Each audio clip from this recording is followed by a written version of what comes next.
D1 ప్రేక్షకులకు నమస్కారం. Health first కార్యక్రమంలో భాగంగా ఈ రోజు గుండె జబ్బుల్ని తొలి దశలో గుర్తించడం ఎలా అనే అంశంపై నిమ్స్ లో అసోసియేట్ ప్రొఫెసర్ గా పనిచేసి ప్రస్తుతం గుంటూరు కిమ్స్ శిఖరలో కన్సల్టెంట్ కార్డియాలజిస్ట్ గా పనిచేస్తున్న డాక్టర్ ఆకుల శివప్రసాద్ గారు, ఎండి జనరల్, డిఎం కార్డియాలజీ, మన సందేహాలకు సమాధానాలు ఇస్తారు. డాక్టర్ గారు నమస్కారం. D1 ప్రేక్షకులకు నమస్కారం.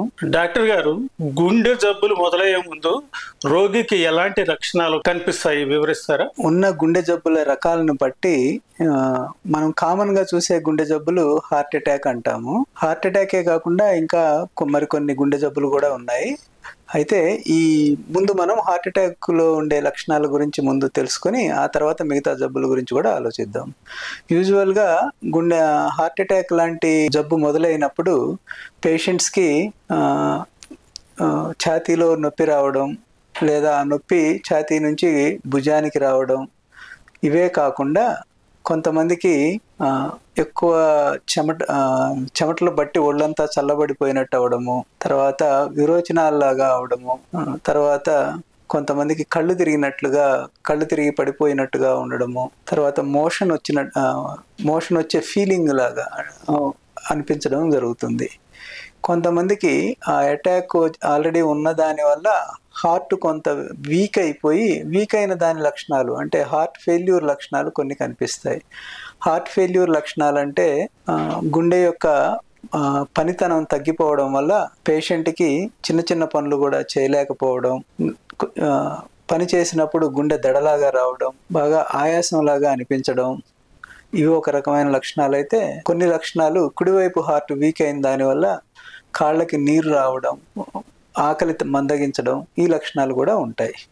ఇవి కొన్ని రకాలైతే కొన్ని రకాల గుండె జబ్బుల్లో గుండె చుట్టూ ఉన్న పొర మందంగా అవడం వల్ల పొట్టలో నీరు చేరడం, ఊపిరితిత్తుల్లో నీరు చేరడం, కాళ్ళకి వాపు రావడం, కొంచెం అన్నం తీసుకున్నా కూడా పొట్ట బిర్రుగా అనిపించడం.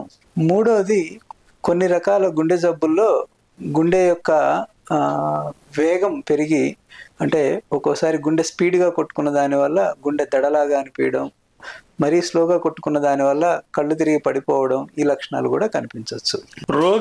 డాక్టర్ గారు, రోగిని చూడగానే వైద్యులు గుండె జబ్బును గుర్తించే విధానాన్ని గురించి వివరిస్తారా? గుండె జబ్బుతో వచ్చిన పేషెంట్ని ఎగ్జామ్ చేయకుండా కూడా పేషెంట్ని చూసి కొన్ని రకాల మనం గుండె జబ్బు ఉండే లక్షణాలు ఉన్నాయని ఐడెంటిఫై చేయొచ్చు. అందులో కొన్ని మెడ చుట్టూ చర్మం బాగా నల్లబారిపోవడం, ఎకాంతోసిస్ అంటాము వీటిని. రెండోది, పులిపిర్లు లాంటివి ఎక్కువ బాడీ మీద ఉండడం. మూడోది, బాగా బరువు ఎక్కువ ఉండడం, like body mass index more than 30-35 కన్నా ఎక్కువ ఉండడము. కళ్ళ కింద కొవ్వు గడ్డలు లాంటివి పేరుకోవడం, గ్జాంథెలస్మాస్ అంటాం వీటిని, అవి ఉండడం. కంటి చుట్టూరు సెనైల్ ఆర్కాలిస్ అని ఒకటి ఉంటుంది, మన రౌండ్గా మన వలయం లాగా కంటి లోపల పొర చుట్టూ వలయం కనిపించడం. ఇయర్ లోబ్ సైన్ అని ఒకటి ఉంటుంది. మనకున్న ఇయర్ లోబు చెవి యొక్క దొప్ప పైకి ఫోల్డ్ అయి ఉండడము.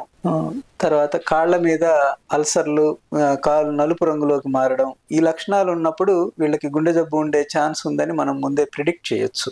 డాక్టర్ శివప్రసాద్ గారు, గుండె జబ్బుల్ని గుర్తించడానికి రోగికి వైద్యులు చేసే ప్రాథమిక పరీక్షల గురించి వివరించండి.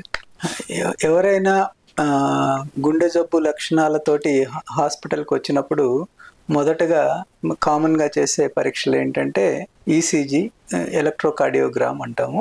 రెండవది ఎకోకార్డియోగ్రామ్, ఎకో టెస్ట్ అంటాము మనం కామన్ మ్యాన్ లాంగ్వేజ్లో. మూడవది, కొంతమందికి అవసరమైన వాళ్ళకి ఛాతీ ఎక్స్రే, చెస్ట్ ఎక్స్రే చేయిస్తాము.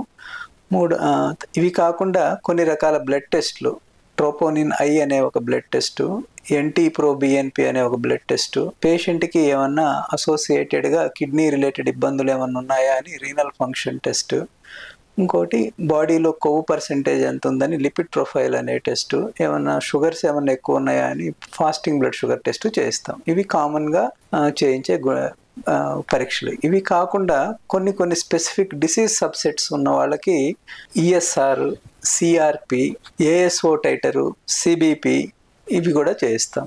గుండె జబ్బులను గుర్తించినప్పుడు ఇతర స్పెషలైజేషన్స్ వైద్యులు గుర్తించి కార్డియాలజిస్ట్ దగ్గరికి పంపుతారా? చాలా సార్లు గుండె జబ్బుల్లోని డిఫరెంట్ వేస్లో మిమిక్ చేస్తా ప్రజెంట్ చేస్తుంది. ఖచ్చితంగా గుండె నొప్పిలాగే రావాలని ఏం లేదు. అదొకటి.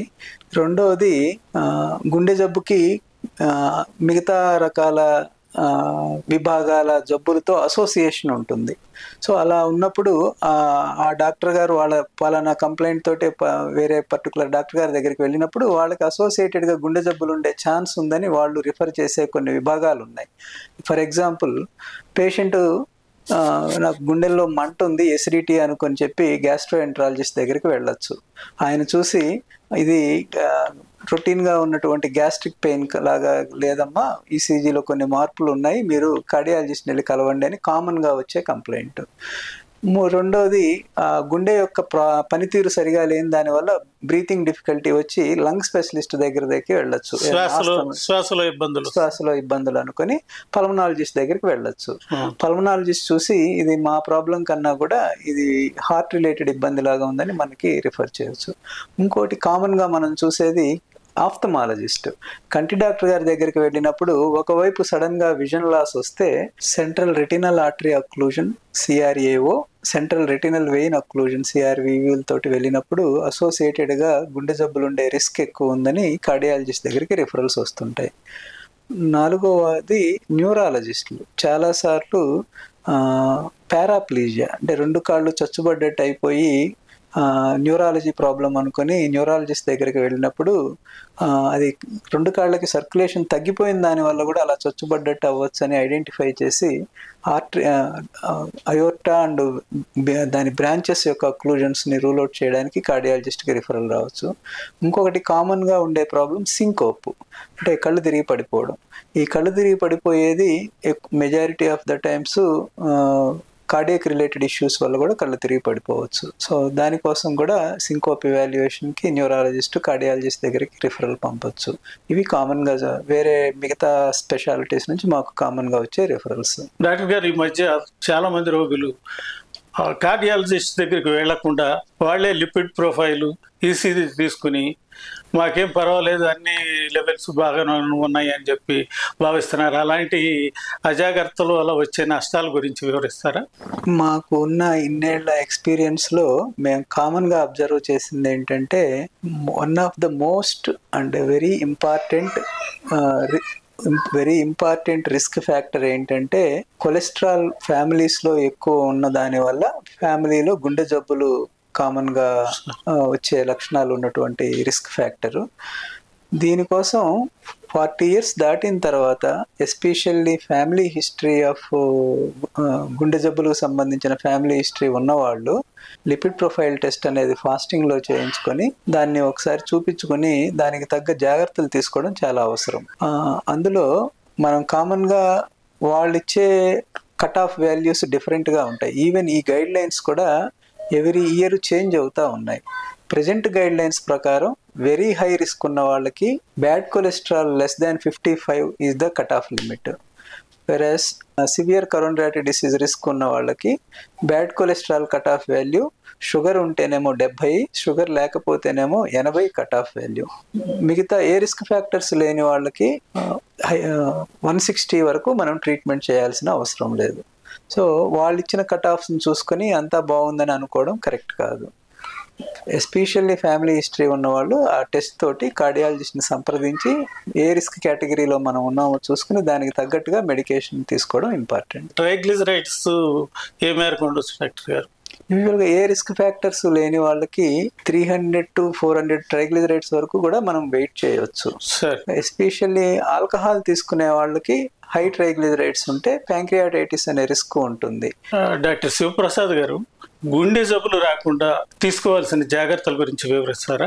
సార్, గుండె జబ్బులు ఎస్పెషల్లీ ఫ్యామిలీ హిస్టరీ ఉన్నవాళ్ళు 40 years దాటిన తర్వాత ఒకసారి స్క్రీనింగ్ కార్డియక్ ఎవాల్యుయేషన్ చేయించుకోవడం ప్రతి ఒక్కళ్ళకి అవసరం. ఇవి కాకుండా స్మోకింగ్ అలవాటు ఉండడం కానీ, లేదా బీపీ కానీ, షుగర్ కానీ ఉండడం కానీ, తర్వాత ఎక్సర్సైజ్ లేకుండా సెడెంటరీ లైఫ్ స్టైల్ ఉన్నవాళ్ళు, వీళ్ళు కూడా 40 years దాటిన తర్వాత బేసిక్ ఎవాల్యుయేషన్ ఒకసారి చేయించుకొని దాన్ని బట్టి ఫర్దర్గా ఎన్ని ఇయర్స్కి ఒకసారి చూపించుకోవాలనేది డిసైడ్ చేసుకోవాల్సి ఉంటుంది. ఇది ఈ టెస్ట్స్ వైజ్. అసలు ప్రివెన్షన్ ఆఫ్ హార్ట్ ప్రాబ్లమ్స్, అంటే హార్ట్ ప్రాబ్లమ్స్ రాకుండా మనం ఎలా కాపాడుకోవాలి, ఈ ఆస్పెక్ట్కి వస్తే physical activity is one of the most important. 45 minutes of brisk exercise or 30 minutes of vigorous exercise, minimum 5 days in a week. వారంలో 5 రోజులు, ఇది మినిమం మనం ఎవ్రీబడి మెయింటైన్ చేయాల్సింది. ఇది ఫిజికల్ యాక్టివిటీ గురించి. సెకండ్ థింగ్ మనం చూడాల్సింది ఆహారపు అలవాట్లు. ఆహారపు అలవాట్లకు వస్తే Mediterranean type of food habits అంటే ఎక్కువ ఫ్రూట్స్, వెజిటబుల్స్, సలాడ్స్, నట్స్, ఇవి మన డైట్లో ఉండడం మోర్ ఇంపార్టెంట్. నాన్ వెజిటేరియన్ తీసుకునే వాళ్ళు eggs, fish and white meet like skinless chicken ఇలాంటివి తీసుకోవచ్చు. ఆయిల్స్లోకి వచ్చేసరికి పాలీ అన్సాచురేటెడ్ ఫ్యాటీ యాసిడ్స్ ఉన్నటువంటి oils like olive oil, sunflower oil are safflower oil తీసుకోవడం, ఇవన్నీ కూడా మోతాదులో తీసుకోవడం ఇంపార్టెంట్. మన యొక్క బాడీ వెయిట్ని ఆప్టిమం లెవెల్లో మెయింటైన్ చేయడం. ఆప్టిమం లెవెల్ అంటే బాడీ మాస్ ఇండెక్స్ 18-24 వరకు మెయింటైన్ చేసుకోవడం. దానికి తగినట్టుగా మన ఆహారము ప్లస్ మన యొక్క ఫిజికల్ యాక్టివిటీని మెయింటైన్ చేయడం ఇంపార్టెంట్. ఇన్ఫెక్షన్లకి గుండె జబ్బులకి ఏమైనా సంబంధం ఉందా, వివరిస్తారా? సార్, ఇది చాలా మంచి క్వశ్చన్. మీరు అబ్జర్వ్ చేశారో లేదో, 100% హార్ట్ అటాక్స్ కానీ ఏవైనా కూడా పేషెంట్కి ముందు జలుబు, దగ్గు, జ్వరాలు లాంటివి మొదలై దానిలో ఇవి ప్రెసిపిటేట్ అవుతూ ఉంటాయి. అంటే బాడీకి ఏదైనా ఇన్ఫెక్షన్ వచ్చినప్పుడు బాడీలో ఉన్న inflammatory markers, interleukins, endothelins, prostaglandins, ఈ వేరియేషన్ వల్ల రక్తనాళం ముడుచుకుపోయి ఆ రక్తనాళం చిట్లి లేదా రక్తనాళంలో clotting tendency, blood clotting tendency పెరిగి హార్ట్ అటాక్స్ వస్తాయి. సో హార్ట్ అటాక్ అనేది రావడానికి కావాల్సిన అన్ని పరిస్థితులు ఉన్నా ఇన్ఫెక్షన్ లాంటిది ప్రెసిపిటేట్ చేస్తుంది. సో ఇన్ఫెక్షన్స్ని రాకుండా మనం ఆపితే కొంత మేరకు హార్ట్ అటాక్స్ని కూడా ఆపవచ్చు. అది ఒకటి. రెండవది, కొన్ని రకాల ఇన్ఫెక్షన్స్లో హార్ట్ వీక్ అయ్యే ప్రమాదం ఉంది. ఫర్ ఎగ్జాంపుల్, చిన్నపిల్లల్లో వచ్చే డిఫ్తీరియా, దీనివల్ల గుండె కొంచెం డిఫ్తీరియా, మయోకార్డైటిస్ లాంటి డిసీజ్ వచ్చే ఛాన్స్ ఉంది. కొన్ని రకాల వైరల్ ఫీవర్స్ వల్ల హార్ట్ కొంత వీక్ అయ్యే రిస్క్ ఉంటుంది. ఇవన్నీ ఒక ఎత్తు అయితే, ఇంతకుముందు ఉన్నటువంటి అపరిశుభ్ర వాతావరణం వల్ల లేదా కంజెస్టెడ్ ఫ్యామిలీస్, ఎక్కువ మెంబర్స్ ఒక ఇంట్లో ఉండి పూర్ సోషియో ఎకనామిక్ స్టేటస్ వల్ల రొమాటిక్ హార్ట్ డిసీజ్ అనేది ఒక డిసీజ్ ఉండేది. ఇప్పుడు చాలా వరకు రొమాటిక్ హార్ట్ డిసీజ్ రిలేటెడ్ జబ్బులు తగ్గుముఖం పట్టాయి. ఇంతకు ముందుతో పోలిస్తే ఇప్పుడు చాలా వరకు తగ్గుతున్నాయి. అది మన యొక్క సోషియో ఎకనామిక్ స్టేటస్ పెరగడం వల్ల వచ్చిన మార్పు. వ్యాక్సినేషన్ గుండె జబ్బులు ఉన్న వారికి ప్రమాదమా లేదా, దాని గురించి వివరిస్తారా? ఇది కూడా ఒక మంచి క్వశ్చన్ అండి. వ్యాక్సినేషన్ ఈ మధ్య కరోనా తర్వాత మేము పేషెంట్స్ నుంచి ఫ్రీక్వెంట్గా వింటున్న క్వశ్చన్ ఏంటంటే, మాకు 2 సార్లు 3 సార్లు వ్యాక్సిన్ చేశారు, అందుకే నాకు గుండె జబ్బు వచ్చినట్టుగా అనిపిస్తుంది, మాకు ఏమన్నా వ్యాక్సిన్ వల్ల గుండె జబ్బులు ఏమన్నా వచ్చాయా అని అడుగుతారు. కానీ దానికి కావలసిన ఆధారమైనటువంటి సైంటిఫిక్ ప్రూఫ్స్ ఇంకా ఏమీ అవైలబుల్ లేవు, ఒకటి. రెండోది, అన్ని వ్యాక్సిన్స్ గుండె జబ్బులకి ప్రమాదం అని కాదు. ఇంకా కొన్ని రకాల వ్యాక్సిన్స్ మేము గుండె జబ్బులు ఉన్న వారికి సజెస్ట్ చేస్తాము. ఎస్పెషల్లీ హార్ట్ పంపింగ్ ఎఫిషియన్సీ తక్కువ ఉన్న వాళ్ళకి జలుబు, దగ్గు లాంటివి వస్తే వాళ్ళు మూలిగే నక్క మీద తాటికాయల పడ్డట్టు వాళ్ళకి ఇబ్బందులు ఇంకా ఎక్కువ అవుతాయి. కాబట్టి అలాంటి ఇన్ఫెక్షన్స్ రాకుండా ఉండడానికి మేము ప్రొఫైలాక్టిక్గా వ్యాక్సిన్స్ వేయిస్తాము. కామన్గా వేయించే వ్యాక్సిన్ ఏమిటంటే ఫ్లూ వ్యాక్సిన్, తర్వాత pneumococcal vaccine. Flu vaccine season every year flu virus అనేది దాని యొక్క రూపాన్ని మార్చుకుంటుంది కాబట్టి ఎవ్రీ ఇయర్ కరోనా వ్యాక్సిన్ తీసుకున్నట్టుగా తీసుకోవాల్సి ఉంటుంది. న్యూమోకోకల్ వ్యాక్సిన్ ఏమిటంటే అది మనం 10 ఏళ్లకు ఒకసారి లేదా కొన్ని రకాలైతే 5 ఏళ్లకు ఒకసారి తీసుకోవాల్సిన అవసరం ఉంటుంది. సో ఇవి తీసుకోవడం వల్ల పేషెంట్కి ఉపయోగం ఉంటుంది. మూడోది, ఇప్పుడు ఎల్డర్లీ పీపుల్కి కూడా గవర్నమెంట్ బీసీజీ వ్యాక్సిన్ వేస్తుంది, టీబీ వ్యాక్సిన్. యాక్చువల్లీ ఈ టీబీ వ్యాక్సిన్ వేయడం వల్ల కూడా మనకి కొన్ని రకాల గుండె జబ్బులు రాకుండా మనం ఆపవచ్చు. డాక్టర్ గారు, గుండె జబ్బులు ఉన్నవారు ఏ రకమైన జాగ్రత్తలు తీసుకోవాల్సి ఉంటుంది? వీరిలో కొంతమంది ఏమైనా ప్రత్యేకమైన జాగ్రత్తలు తీసుకోవాల్సి ఉంటుందా? ఒకే టైప్ ఆఫ్ జాగ్రత్త ప్రతి డిసీజులకి ఉండవండి. అంటే ఒక్కొక్క జబ్బును బట్టి మనం కొన్ని కొన్ని జాగ్రత్తలు తీసుకోవాల్సిన అవసరం ఉంటుంది. ఎస్పెషల్లీ హార్ట్ బాగా వీక్ ఉన్న వాళ్ళకి ఎక్సర్సైజ్ అంత మంచిది కాదు, లేదా ఎక్సర్సైజ్ కూడా ట్రైన్డ్ వేలో స్లోగా ఇంప్రూవ్ చేయాల్సి ఉంటుంది. అది ఒకటి. రెండోది, ఆకుకూరలు ఇవన్నీ కూడా గుండె జబ్బులకి మంచిదని చెప్తాము, కానీ అవన్నీ కూడా కొన్ని రకాల గుండె జబ్బుల్లో రక్తం గడ్డగట్టకుండా ఉండడానికి మేము కొన్ని ట్యాబ్లెట్స్ ఇస్తాము. ఆ ట్యాబ్లెట్స్ అనేవి వైటమిన్ కే అనేది పని చేయకుండా చేసి దాన్ని బ్లాక్ చేయడం ద్వారా పనిచేస్తాయి. కాబట్టి వైటమిన్ కే ఎక్కువ ఉన్నటువంటి ఆకుకూరలు అవి అవాయిడ్ చేయమని చెప్తాం. ఎసిట్రాము, వార్ఫెరిన్ అనే ట్యాబ్లెట్స్ తీసుకునే పేషెంట్స్కి ఆకుకూరలు తినొద్దని చెప్తాం మేము. అలా జబ్బును బట్టి మనం కొన్ని జాగ్రత్తలు తీసుకోవాల్సి ఉంటుంది. డాక్టర్ గారు, గుండె జబ్బులకి లింగ భేదం ఏమైనా ఉంటుందా? స్త్రీ పురుషులకి ఒకే రకమైన గుండె సమస్యలు వస్తాయా? ఇందులో స్త్రీలకి పురుషులకి డెఫినెట్గా చాలా జబ్బుల్లో వేరియేషన్ ఉంటుంది. హార్ట్ అటాక్ లాంటి జబ్బుల గురించి ముందు తీసుకుంటే, స్త్రీలకి ఈస్ట్రోజన్ అనేది ప్రొటెక్టివ్ ఫ్యాక్టర్ అన్నమాట. అంటే వాళ్ళకి పీరియడ్స్ అయినంత వరకు మగవాళ్ళతో పోలిస్తే ఆడవాళ్ళకి చాలా ఎక్కువ ప్రొటెక్షన్ ఉంటుంది. గుండె జబ్బులు చాలా తక్కువగా చూస్తాం. ఎప్పుడైతే వాళ్ళకి ముట్లాగిపోయి వాళ్ళు మెనోపాస్ స్టేజ్లోకి వెళ్తారో అప్పుడు వాళ్ళకి పురుషులతో సమానంగా గుండె జబ్బులు వచ్చే రిస్క్ ఉంటుంది, ఒకటి. రెండోది, ఒకవేళ ఒక పురుషుడికి స్త్రీకి ఒకే హార్ట్ అటాక్ వచ్చింది అనుకుందాం, ఒకే type of severity heart attack వస్తే పురుషులు బెటర్గా ఆ హార్ట్ అటాక్ని తట్టుకోగలుగుతారు స్త్రీలతో కంపేర్ చేస్తే. అది ఒక వేరియేషన్ అబ్జర్వ్ చేసాము. మూడోది, కొన్ని రకాల గుండె జబ్బులు ఆడవాళ్ళలో ఎక్కువగా ఉంటాయి, కొన్ని రకాల గుండె జబ్బులు మగవాళ్ళలో ఎక్కువగా ఉంటాయి. ఎస్పెషల్లీ టకయాసు ఆర్థరైటిస్ లాంటి జబ్బులు ఎక్కువ ఆడవాళ్ళలో చూస్తాం.